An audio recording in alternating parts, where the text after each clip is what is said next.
విదురుడు మహానుభావుడయ్యాడు భారతంలో. అందుకే ఆ ధర్మరాజు గారు బయలుదేరుతున్నప్పుడు ఒక మాట చెప్పాడు, నువ్వు అగ్ని విషయంలో విషం విషయంలో జాగ్రత్త. నేను దుర్యోధనుడు మాట్లాడే మాటలు చేసే చేష్టితములను పరిశీలిస్తూ ఉంటాను. నీకు ఎప్పుడు ఏ కబురు చెయ్యాలో ఆ కబురు అందుతుంది, దాన్ని నా ఆజ్ఞగా వెంటనే అమలు చేయి అని చెప్పి పాండురాజుని స్మరించాడు. అది ప్రేమ. అరే కష్టంలో ఉన్నారే అప్పుడు స్మరించింది స్మరణ. ఒకడు సుఖంలో ఉన్నప్పుడు స్మరించింది స్మరణ కాదు, ఒకడు కష్టంలో ఉన్నప్పుడు స్మరించాలి. ఎన్ని మాటలు వెళ్ళాడు ప్రతి చనిపోయిన ఇంటికి వ్యాసుడి జీవితంలో. ఎంతమంది కష్టంలో ఉన్నప్పుడు వెళ్ళి మాట్లాడాడు. కష్టంలో ఉన్నప్పుడు పలకరించడం చేత కాని వాడిని పూర్ణమైన విషయాలు తెలిసినవాడిగా నువ్వు ఎందుకు పరిగణిస్తావు? వాడు చాలా సంస్కారమును పొందవలసిన వాడు. ఇంకా కాబట్టి ఏమైంది, కష్టంలోకి వెడుతున్నారేమో అంటే ఇది చెప్పి పాండురాజు లేకపోబట్టి కదూ ఈ పరిస్థితి ఏర్పడింది. వీళ్ళకి తండ్రి ఉంటే కాపాడుకోడా, ధృతరాష్ట్రుడు కన్నెత్తి చూడగలడా, దుర్యోధనుడు కన్నెత్తి చూడగలడా, ఆ పాండురాజు లేకపోబట్టి కదా అని పాండురాజుని స్మరించి కన్నుల వెంట నీళ్లు పెట్టుకున్నాడు. ఒక వ్యక్తి యొక్క శీల వైభవం, మనిషి మనిషిగా బ్రతకడం అంటే అది. భారతంలో ఇంత చిన్న విషయాలను కూడా ఎందుకు స్పృశించారు అంటే అలా బ్రతకడం నేర్చుకో, మనసుకి ఆ ఆర్ద్రతని కల్పించుకో. అది రానినాడు మిగిలినవి ఎన్ని వచ్చినా చాలా పెద్ద లోటేదో నీలో ఉండిపోయిందని. ఇది నేర్పుతోంది భారతం. మనిషి మనసుకి ఆర్ద్రత ఉండి తీరాలి. ఆ ఆర్ద్రత లేనినాడు మనిషికి రాక్షసుడికి భేదం పెద్దగా ఏమి ఉండదు. కాబట్టి తాను పాండురాజుని స్మరించి కన్నుల నీరు పెట్టుకున్నాడు. పాండవుల్ని 5గురిని కౌగిలించుకున్నాడు. ఎందుకని? పుత్రగాత్ర పరిశ్వాసం, తనకి కొడుకులు లాంటి వాళ్ళు. ఒకడు చంపేయాలని చూస్తున్నాడు పెద్దతండ్రి, ఈయన కౌగిలించుకున్నాడు. ఏ వర్ణంలో పుడితే ఎవడెక్కి కావాలండి? సంస్కారం గొప్పది తప్ప తీర్పు కదు గొప్ప, అక్కడ సంస్కారం కదు గొప్ప, ప్రవర్తన కదు గొప్ప. కులానికి ఎన్నాళ్ళు పట్టాభిషేకం చేస్తావు? ఏ కులంలో పుడితే ఎవడెక్కి కావాలి? విదురుడు శాపం ఉంది కాబట్టి 4వ వర్ణంలో పుట్టాడు. విదురుడికి ఉన్న ప్రాజ్ఞత, విదురుడికి ఉన్న గొప్పతనం క్షత్రియులైన వాళ్ళకు ఉన్నాయా? అక్కడ లేనప్పుడు అయినా ఏదో కులము కులము కులము అని ఎలా వాళ్ళ గురించి ఎక్కువ చేసి మాట్లాడడం కుదురుతుంది? అందుకే విదురుడు 4వ వర్ణంలో పుట్టి ప్రకాశించాడు. ఆయనకు అడ్డొచ్చిందా? ఆయన ధర్మానికి అడ్డొచ్చిందా? కాబట్టి అంతటి మహానుభావుడై పాండవుల్ని 5గురిని కౌగిలించుకొని కుంతీదేవికి నమస్కారం చేశాడు. ఇది ఎవరి విషయంలో చెప్పలేదే నన్నయ్య గారు అంటే, ఎవడు సంస్కారవంతుడో చెప్తున్నారు. అది నీకు రావాలి. ఒకరి కష్టంలో పాలు పంచుకోవడం ముందు రావాలి జీవితంలో. కాబట్టి కుంతీదేవికి మ్రొక్కి పాండురాజుని స్మరించి పాండవులను కౌగిలించుకొని ఆయన బయలుదేరిపోతుంటే ధర్మరాజు గారితో ఒక మాట చెప్పాడు. నాయన, ఒక్క విషయం చెప్తాను, బాగా స్మరణలో ఉంచుకో. ఎల్ల కార్యగతుల నెరుగుదురు అయినను ఎరుంగ చెప్పవలయు నెరిగినంత పనియులేక మిమ్ము బలిచిన కురుపతి హితుండు పోలే మీద నిగ్గుచి. పాండవులారా, మీరన్నీ తెలుసున్న వాళ్ళే, మీకు చెప్పక్కర్లా. పిల్లలే కానీ పిడుగులు. కానీ చెప్పవలసిన సమయం ఆసన్నమైంది. ఏ పని లేకుండా మిమ్మల్ని వారణావతానికి పంపించట్లేదు ధృతరాష్ట్రుడు. ఇదొక్కటి గుర్తుపెట్టుకోండి. ఏ పని లేకుండా మిమ్మల్ని విశ్రాంతి కోసం అక్కడికి పంపవలసిన అవసరం లేదు. అంటే ఈ పైన ఏం చేస్తాడు? మీద ఎగ్గు చేయు, మీకు ఏదో పెద్ద ప్రమాదాన్ని తీసుకొస్తాడు. ఏ ప్రమాదం వస్తుంది? మీరు పిల్లలు ఏం కనిపెట్టగలరు? ఎక్కడో ఉంటారు. ప్రమాదమునకు కావలసిన వ్యూహము ఇక్కడ రచింపబడుతుంది. మీకు ఎలా తెలుస్తుంది? కానీ తెలియదని మీరు ఊరుకోకూడదు, అప్రమత్తతతో ఉండాలి. ఏమో ఏ క్షణంలో ఏదైనా జరగచ్చు కాబట్టి జాగ్రత్తగా ఉండాలని మీరు గుర్తిరిగి ఉండాలి. నేను ఒక మాట పంపితే మీరు ఉత్తర క్షణం దాన్ని పట్టుకోగలగాలి అని నేను ఎప్పటికప్పుడు కనుక్కుని కబురు చేస్తాను అని మంత్రి కనుక దుర్యోధనుడు ఏ పన్నాగములు వేస్తున్నాడో ఎప్పటికప్పుడు తెలుసుకున్నాడు. తెలుసుకుని పురోచనుడనేటటువంటి వాడిని పంపించి కృష్ణపక్ష చతుర్దశి నాడు లాక్షాగృహాన్ని తగలబెట్టేసేయమని చెప్పాడు. ఇది కనుక్కున్నటువంటి వాడు సంస్కృత భారతంలో అయితే కొన్ని సంకేత పదాలు చెప్పాడు. వెళ్ళిపోయేటప్పుడు ధర్మరాజుతో తాను మాట్లాడుతున్నప్పుడు అక్కరలేని మాటలుగా ఉపయోగించిన కొన్ని మాటలు సంకేతంగా చెప్పి కనకుణ్ణి పంపించాడు. ఎందుకు కనకుణ్ణి పంపాలి? కృష్ణపక్ష చతుర్దశి అని తెలిసిపోయిందిగా. ఆ రోజున అందరూ పడుకున్నాక మీరు బయటికి వెళ్ళిపోండి అంటే సరిపోదా? మీకు ఇందాక చెప్పాగా, లక్క ఇల్లు కాలిపోయింది, పాండవులు బ్రతికే ఉన్నారు. దుర్యోధనుడు ఆపడం, ధృతరాష్ట్రుడు ఆపడం, వాళ్ళ మీద పునఃపునః ప్రయత్నాలు జరుగుతాయి.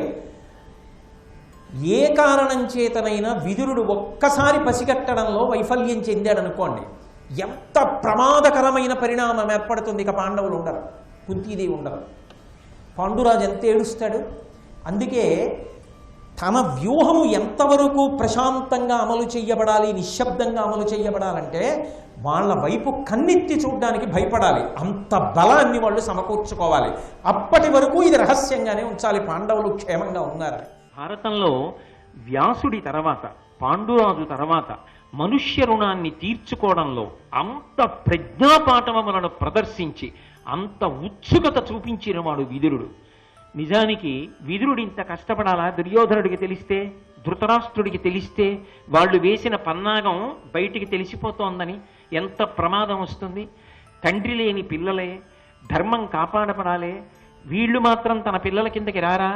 అయినా మనుష్య రుణము అన్న మాటకు అర్థం ఏమిటంటే, ఎక్కడ ధర్మం ఉందో, ఎక్కడ రక్షణ లేదో, ఎక్కడ అమాయకత్వం ఉందో, ఎవరి పక్కన తాను నిలబడకపోతే ఆయన తనంత తాను తనని రక్షించుకోవడంలో శక్తి కలిగిన వాడు కాడో అక్కడికి వెళ్ళి నిలబడ్డాడు. పాండవులు పిల్లలు, కుంతీదేవి విధవ, ఏం తెలుసు పాపం? వాళ్ళ పక్కన నిలబడాలా, వీళ్ళ పక్కన నిలబడాలా? ఇక్కడ ప్రభు కార్యం చేసిన ధృతరాష్ట్రుడి పక్కన నిలబడినా, ఇక్కడ కొడుకుల పక్కన నిలబడినా కూడా ధర్మమే అని బుకాయించచ్చు విదురుడు. కానీ ఏది ధర్మము అన్నదానికన్నా ధర్మ సూక్ష్మము ద్వారా ధర్మ నిర్ణయాన్ని చేసి ధర్మము కొరకు నిలబడగలిగిన ప్రజ్ఞావంతుడు విదురుడు. కనుకనే విదురుడి యొక్క వైశిష్ట్యానికి, విదురుడి వ్యక్తిత్వానికి మహాభారతంలో అన్యాపదేశంగా పట్టాభిషేకం చేశారు. ఆయన చక్రవర్తి కాకపోవచ్చు, కానీ గుణముల చేత పట్టాభిషిక్తుడు, మహానుభావుడు. అందుకే వ్యాసుడంతటి వాడు విదురుణ్ణి పుత్ర అని పిలుస్తూ ఉంటాడు భారతంలో. అటువంటి సమున్నతమైన స్థాయికి చేరాడు. కృష్ణ భగవానుడంతటి వాడు పరవశించిపోతాడు విదురుడి పేరు చెప్తే చాలు. కనుక అటువంటి విదురుడు అనితర సాధ్యమైన కార్యాన్ని సాధించాడు. నేను ఎందుకు ఒక్క విషయాన్ని 10 మార్లు నొక్కి చెప్తున్నాను అంటే, మహాభారతాన్ని ఒక వ్యక్తిపరంగా నేను పరిశీలించడానికి సాహసం చేయడానికి కారణం, దాని ద్వారా జీవితంలో మనం ఏది నేర్చుకోవాలో అది నేర్చుకుని అనుష్ఠాన పర్యంతంలోకి తెచ్చుకోవాలన్నది నా తాపత్రయం. ఎప్పుడైతే ద్రుపద మహారాజు గారికి పాండవులు అల్లుళ్ళైపోయారని తెలిసిందో, ద్రౌపదీదేవికి 5గురు భర్తలయ్యారని తెలిసిందో, మత్స్యయంత్రం కొట్టినవాడు అర్జునుడే అని తెలిసిందో, కర్ణాదులను ఓడించి తరిమి కొట్టిన వాళ్ళు పాండవులే అని తెలిసిందో, ఇప్పుడు పాండవులకి యజ్ఞకుండము నుంచి ఆవిర్భవించినటువంటి దృష్టజ్యుమ్నుని యొక్క బలం కూడా చేకూరింది అని తెలిసిందో, కృష్ణుడు, బలరాముడు, సాత్యకి కూడా పాండవుల పక్కన చేరిపోయారని తెలిసిందో, పాండవులు రోజు రోజుకి బలపడిపోతున్నారన్న వార్త గూఢచారుల ద్వారా దుర్యోధనుడు తెలుసుకున్నాడు. అప్పటి వరకు వీరుడు కూడా ఎక్కడా వాళ్ళు క్షేమంగా ఉన్నట్టు చెప్పలా, ఆ తర్వాత చెప్పలా. మనం తెలుసుకోవాలి భారతం చదువుకుని. భారతం చదువుతూ విదురుడు ఎక్కడైనా చెప్పాడా? ఎక్కడా చెప్పలా. చెప్పకుండా ఎంత సాహసం చేసి రక్షించాడు. ఇది కదా జీవితం అంటే అని పరిశీలించాలి. కాబట్టి ఇప్పుడు వెంటనే దుర్యోధనుడు ఉలిక్కిపడ్డాడు. శత్రుబలం పెరిగిపోతోంది.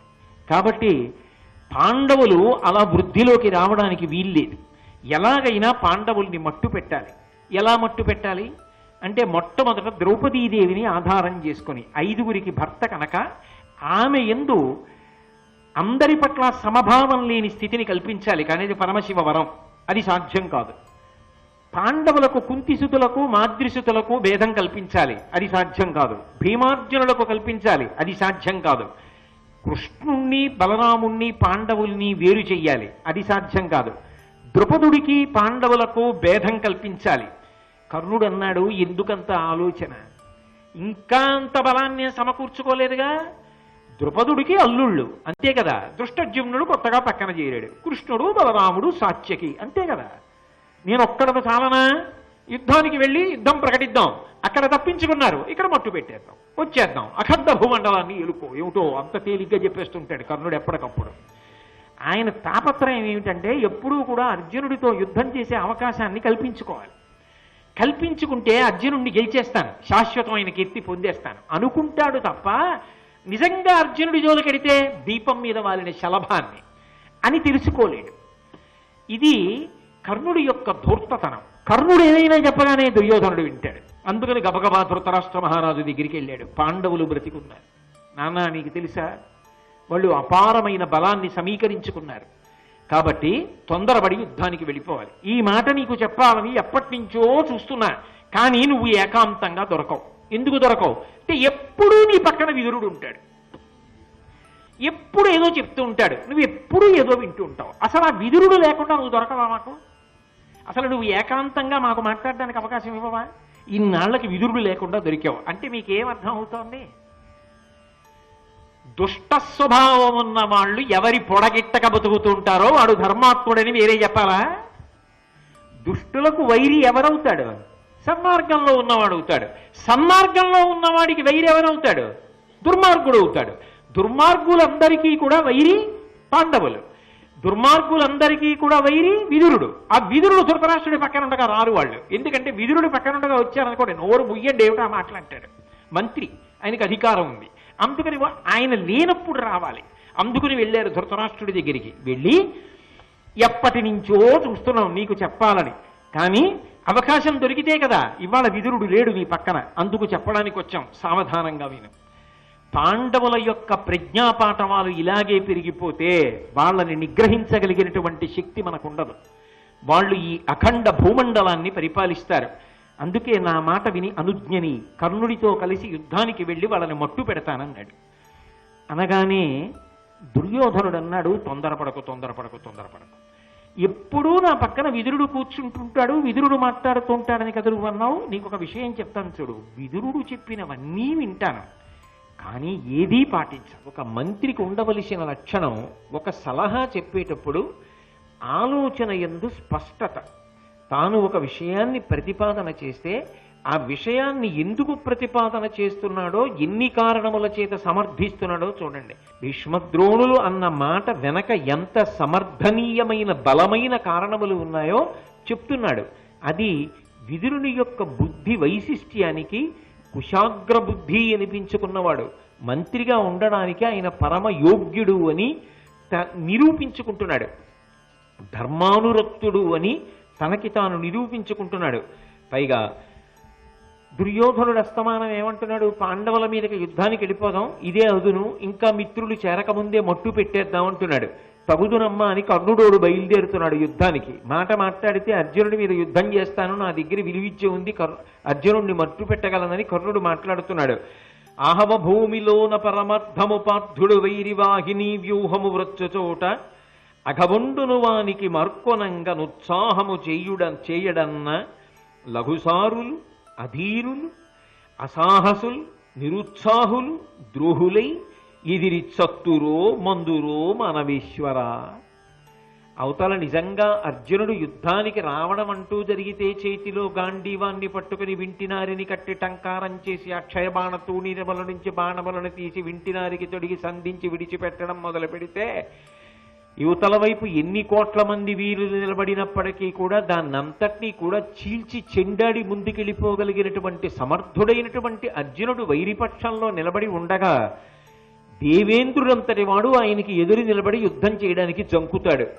అటువంటిది లఘుసారులు అధీరులు, ఆయనతో సమానమైనటువంటి బలం లేని వాళ్ళు, ఆయన ముందు నిలబడడానికి ధైర్యం లేని వాళ్ళు, అధీరులు అసాహసులు, అతనికున్న సాహసం లేనటువంటి వాళ్ళు, నిరుత్సాహులు, అసలు ఉత్సాహమే లేదు, ఆయన నిజంగా టంకారం చేస్తే పారిపోయేవాళ్ళు. ఇటువంటి నిరుత్సాహులు వీళ్ళు నిజంగా యుద్ధం వచ్చిందనుకో ఎదిరి చత్తురో లేకపోతే మందురో, వీళ్ళు నిజంగా యుద్ధానికి వెళ్ళిన తర్వాత చస్తారో మన్నుతారో ఎవడికి ఇరికే. ఎందుకు వాళ్ళని నమ్ముకుని యుద్ధానికి ఎడతానంటావు? ఇదంతా జరిగే పనే. అంటే పరోక్షంగా ఏం చెప్తున్నాడు, వద్దని భీష్మద్రోణులు చెప్తున్నారు, అర్ధరాజ్యం ఇచ్చేయమని చెప్తున్నారు పాండవులకి. భీష్మద్రోణులు వద్దన్న మాట నువ్వు చేసినప్పుడు నీకు మద్దతుగా భీష్మద్రోణులు నిలబడాలని ఎక్కడైనా సిద్ధాంతం ఉందా? సరే, అటు పిల్లలే ఇటు పిల్లలే, మాకెందుకు, మీరు తేల్చుకోండి భీష్మద్రోణులు కూర్చుంటే, అవతల వైపు పాండవులు వాళ్లకున్నటువంటి మిత్రబలంతో, దైవబలంతో, ధర్మబలంతో యుద్ధభూమిలోకి ప్రవేశించిన నాడు నేను ఎదిరిస్తానని డంబాలు పలుకుతున్నటువంటి ఈ కర్ణుడు యుద్ధమునకు వెళ్ళగలడా? ఇందులో ఎంతమంది మన్నుతారు, ఎంతమంది పడిపోతారు? ఎందుకయా నిష్కారణంగా నీ కొడుకుని బలి పెడతావు? పెద్దవాడవయ్యుండి దూరదృష్టితో ఆలోచించవలసిన వాడివి, ఇంతమంది పెద్దలు కలిసి చెప్తుంటే వినకుండా అక్కరలేని ఆలోచన చెయ్యొచ్చా? నా మాట విను అంటే, ఒక ఆలోచన చెప్పేటప్పుడు నిష్కర్షగా తాను చెప్తున్నది ఎంత సత్యమో ధృవపరుస్తూ అనేకమైనటువంటి కారణములను జోడించి చూపిస్తూ మాట్లాడగలిగినటువంటి ప్రజ్ఞాశాలి విదురుడు. ఈ మాటలు చెప్తూ, ఆయతబాహుడా తనకి అగ్రజుడగ్రణి పోరులందు నాగాయుత సత్వుడు ఉద్ధత యుగాంత కృతాంత నిభుండు భీముడు అవ్వాయుజ సవ్యసాచుల నవార్య బలోన్నతి బోలుచున్న మాద్రేయుల జేయులెవ్వరికి దేవసముల్ సమరాంతరంబున. నిజంగా పాండవులు యుద్ధానికి రావడమే జరిగిందనుకో, ఆయతబాహుడా తనకి అగ్రజుడగ్రణి పోరులందు, చాలా పొడుగైనటువంటి బాహువులు కలిగినటువంటి వాడు భీముడు. అంత పొడుగైనటువంటి చేతులు కలిగినటువంటి భీముడు అర్జునుడి కన్నా ముందు పుట్టినవాడు. యుద్ధంలో కూడా అర్జునుడి కన్నా ముందు ఉంటాడు. ఏమిటందులో అంటే, మీ వాళ్ళు పారిపోవడానికి వీలు లేకుండా పట్టుకోగలిగినంత పెద్ద చేతులు ఉన్నవాడు. ఆ గదాదండం తిప్పి కొడితే తట్టుకోగలిగిన వాళ్ళు మీ వాళ్ళు కారు. అర్జునుడి వరకు ఎందుకయా, అర్జునుడి కన్నా ముందు భీముడు నడుస్తుంటాడు. ఆ భీముణ్ణి కాదని కదా అర్జునుడి దగ్గరికి వెళ్ళడం సాధ్యమా? అంతటి మహావీరుడే. పైగా ఏదో యుద్ధం అనేటప్పటికీ సరే నువ్వు ముందుండు నేను వెనకుంటాననే లక్షణం ఉన్నవాడు కాదు. యుద్ధం వచ్చిందనేటప్పటికీ పొంగు మహాసంతోషం. అర్జునుణ్ణి కూడా వెనక్కి పెట్టి తాను ముందుకొస్తాడు. అంత ఉత్సాహము రణరంగమునందు చూపించేటటువంటి భీమసేనుడు అవతల వైపు ఉన్నాడు, అర్జునుడు ఒక్కడే కాదు. అంతేనా? అవ్వాయుజ సవ్యసాచుల నవార్య బలోన్నతి పౌలుచున్న మాద్రేయుల జేయులెవ్వరికి, ఆ భీమార్జునులతో సమానంగా యుద్ధం చెయ్యగలిగినటువంటి అపారమైనటువంటి బలము కలిగినటువంటి వాళ్ళు మాద్రిసితులైనటువంటి నకుల సహదేవులు. వీళ్ళు చాలరాయా? ఇంకా వీళ్ళకి ద్రుపదుడు, దృష్టజుమ్నుడు వీళ్ళందరూ అవసరమా? వీళ్ళందరూ యుద్ధానికి వస్తే దేవసముల్ సమరాంతరంబునన్, వాళ్ళు యుద్ధభూమిలోకి వస్తే దేవతలు వచ్చి యుద్ధం చేసినట్టే. ఎక్కడ నిలబడతారా? దేవతలు యుద్ధం చేస్తుంటే మనుష్యులు నిలబడతారా? ఎందుకు నీకు పిచ్చి? నా మాట విను, నీ పిల్లల మాట నమ్మకు. వాళ్ళకేం తెలియదు, బాలురు, వాళ్ళకి ఇంకా ధర్మాధర్మములైతే తెలియవు. నా మాట విని వాళ్ళని చక్కగా స్వాగతం పలికి అర్ధరాజ్యం వాళ్ళకి ఇచ్చేసి. ధర్మరాజు గురించి ఒక మాట చెప్పాడు, చాలా గొప్ప మాట చెప్పాడు ధర్మరాజు గురించి. తమ్ముల ఎట్టుల తనకు వశమ్మయి ధర్మువును ధృతియు సత్యము కారుణ్యమ్మును ఒప్పగ పేర్మి నిజమ్ముగమను ధర్మజునకు అసాధ్యము కలవే. ఇక్కడ వరకు భీముడు, అర్జునుడు, నకులుడు, సహదేవుడు వీళ్ళ యొక్క పౌరుష ప్రతాపాలు చెప్పాడు. ధర్మరాజు గారి దగ్గరికి వచ్చేటప్పటికీ ధర్మరాజు గారి యొక్క పౌరుష ప్రతాపములు చెప్పలేదు. వీళ్ళకి పౌరుష ప్రతాపాలున్న యుద్ధభూమిలో గెలవడం అన్నది దైవ నిర్ణయం మీద ఆధారపడి ఉంటుంది. అందుకే జయాపజయములు విధి నిర్ణయములు. ఒప్పగ పేర్మి నిజమ్ముగమను ధర్మజునక సాధ్యము గలదే. ఇన్ని గుణములు కలిగినటువంటి ధర్మరాజు గారి పట్ల దైవం ఇప్పుడూ తన యొక్క ప్రేమ ప్రకటిస్తాడు కదా. ఆ ధర్మరాజుకి లోకంలో అసాధ్యం ఉంటుందా? ఏదైనా సాధించగలడు కదా. కాబట్టి నా మాట విను, పాండవులను ఆహ్వానించి అర్ధరాజ్యం ఇచ్చేయి అన్నాడు. అన్నీ విన్నాడు. ముందన్నిటికన్నా ధృతరాష్ట్రుడు దేనికి ఎక్కువ ప్రాధాన్యత ఇస్తాడంటే, ఇప్పుడు పాండవులకు అర్ధరాజ్యం ఇవ్వకుండా ఉండడం తన బిడ్డలకి క్షేమం కాదు. కాబట్టి మొదటికి మోసం వస్తుంది. అందుకని వెంటనే విదురుణ్ణే పిలిచన్నాడు, నువ్వే వెళ్ళు పాంచాల రాజ్యానికి. వెళ్ళి అక్కడ ఉన్నటువంటి పెద్దలందరికీ కూడా రత్నములు మొదలైనటువంటి అమూల్యమైన కానుకలని మన వాళ్ళందరికీ ఆహ్వానం పలుకు. పాండవుల 5గురిని, కుంతీదేవిని, కోడలు ద్రౌపదీదేవిని సాదరంగా తీసుకునిరా. తీసుకొచ్చిన తర్వాత కొంతకాలం ఇక్కడ ఉన్న తర్వాత పెద్దలైనటువంటి మీ అందరి సమక్షంలోనే అర్ధరాజ్య విభాగం చేస్తాను. చేసి సగం రాజ్యాన్ని ధర్మరాజుకి ఇస్తాను, సగం రాజ్యం దుర్యోధనుడికి చెందుతుంది. కాబట్టి ఇలా రాజ్య విభాగం చేస్తాను. నిజానికి దాన్ని కూడా ఒప్పుకోవాలా ఒప్పుకోక్కర్లేదా ధర్మరాజు అంటే ఒక పెద్ద ధర్మమీమాంస. కానీ ఆయన ఒప్పుకుంటాడు. కాబట్టి తీసుకురా. ఇప్పుడు విదురుడే బయలుదేరి పాంచాల రాజ్యానికి వెళ్ళాడు.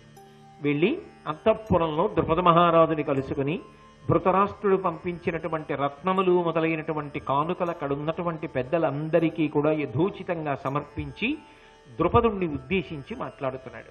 ఇది అంత తేలిక అని మీరు అనుకోకూడదు. ఎందుకని అంటే ఈ మాట్లాడడం అనేటటువంటిది నివురు కప్పిన నిప్పు.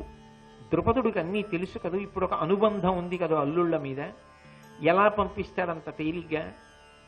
తన కూతురి పసుపు కుంకాలకి సంబంధించిన విషయం లాక్షాగృహంలోనే పెట్టి చంపేద్దాం అనుకున్నవాడు ఇప్పుడు అక్కడికి పంపించిన తర్వాత హస్తినాపురానికి ఏదైనా చేస్తే పిల్లల్ని.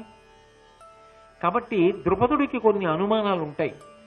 పూర్వం ఇలా ఎందుకు చేశాడని అడిగే అవకాశం ఉంటుంది. అలా లేకుండా ఎంతో పెద్దరికంగా ఎంతో ప్రేమతో జరిగిపోయింది ఇప్పుడు పరమ ప్రేమతో పిలుస్తున్నాడు అన్న సందేశం అంతర్లీనంగా అందులోకి రావాలి. అంత అందంగా మాట్లాడాలి.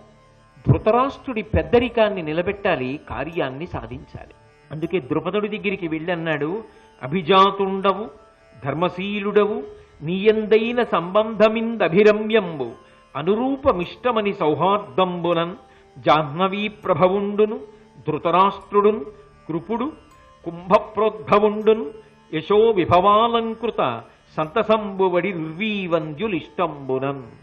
ఓ ద్రుపద మహారాజా, చాలా గొప్ప వంశంలో జన్మించినటువంటి వాడివి, ఎప్పుడూ ధర్మాన్ని అనుష్ఠించేటటువంటి లక్షణం ఉన్నటువంటి వాడివి.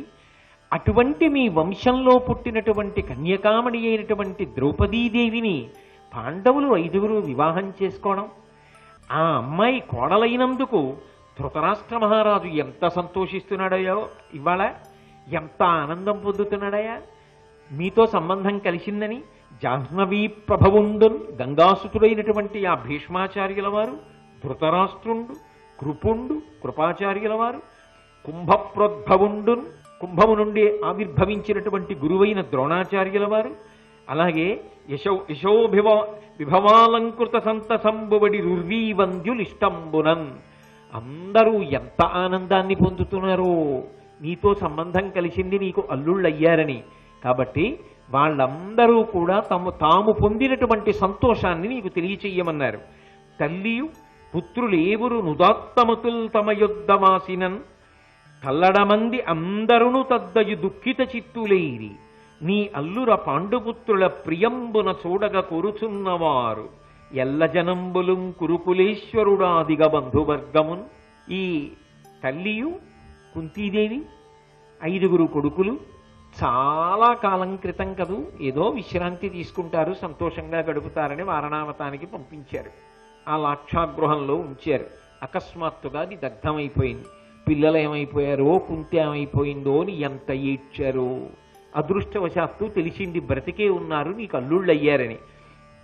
అది విని తన కొడుకులేగా, తమ్ముడి కొడుకులు తన కొడుకులు కారు, అందుకని తన కొడుకుల్ని చూడాలని ఎంత తాపత్రయపడుతున్నాడో ధృతరాష్ట్రుడు.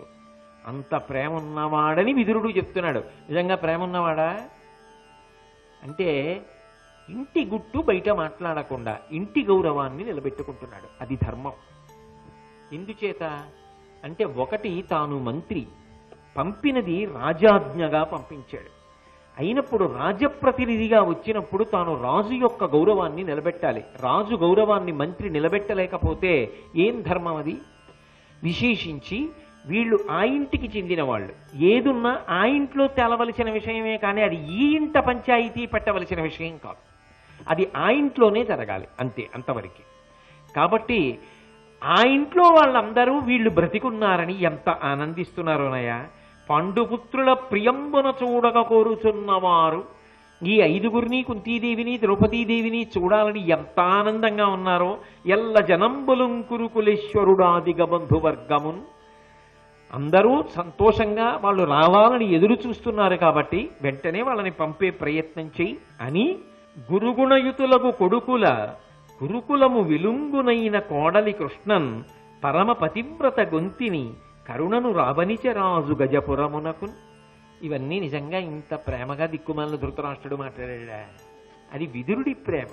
నిజంగా విదురుడు తన మాటలు ధృతరాష్ట్రుడివిగా మాట్లాడుతున్నాడు. మాట్లాడచ్చా? అధికారం ఉంది, మంత్రి కాబట్టి. రాజు పిలవమన్నాడు. పిలవమన్నప్పుడు రాజు ప్రేమ ఏముంటుందో అది తాను అర్థం చేసుకోగలడు. ఎందుకంటే రాజుకి సోదరుడు కూడా కాబట్టి ఎంత ప్రేమ, ఎంత ధార్మికమైన మాట మాట్లాడాడు చూడండి. ధృతరాష్ట్రుడు ఎక్కడ, అయ్యో నా కోడలు ద్రౌపదీదేవి ఇన్నాళ్ళయిందయా, పుట్టింట్లో ఉండిపోయింది, అత్తవారింటికి అని రాలేదు కదా, వెంటనే తీసుకురండి అని అన్నాడా? ఎక్కడైనా అన్నాడా అసలు? ఎలా వాళ్ళని మట్టు పెట్టేద్దామన్న దిక్కుమాలిన ఆలోచనే తప్ప కొడుకుతో కలిసి. కానీ ఈయనంటాడు, చాలా గొప్ప గుణములు కలిగినటువంటి కొడుకుల్ని చూడాలని, కురుకులము విలుంగునైన కోడలి కృష్ణన్. అసలు ఈ కురుకులానికి అంతటికీ కూడా గొప్ప వెలుగు కోడలు కృష్ణ. ఎంత గొప్ప మాట అండి, చాలా గొప్ప మాట కదూ. ఒక మామగారు తన కోడల్ని పరిచయం చేస్తూ, ఈ అమ్మాయి మీ అమ్మాయా కోడలా అని అడగవలసి వచ్చిందనుకోండి, ఎవరో తెలియని వాళ్ళకి, మా ఇంటి వెలుగు నా కోడలు అన్నాడు అనుకోండి, అబ్బా ఏమి మామగారు అనాలండి నిజంగా ఆయన్ని. వెంటనే ఆయన్ని కౌగిలించుకోవద్దు. ఎంత పెద్ద మాట అన్నావయ్యా, ఎంత గంభీరమైన మాట అన్నావు, ఎంత ప్రేమతో కూడుకున్న మాట అన్నావు, నువ్వయ్యా మామగారి అంటే అనద్దు.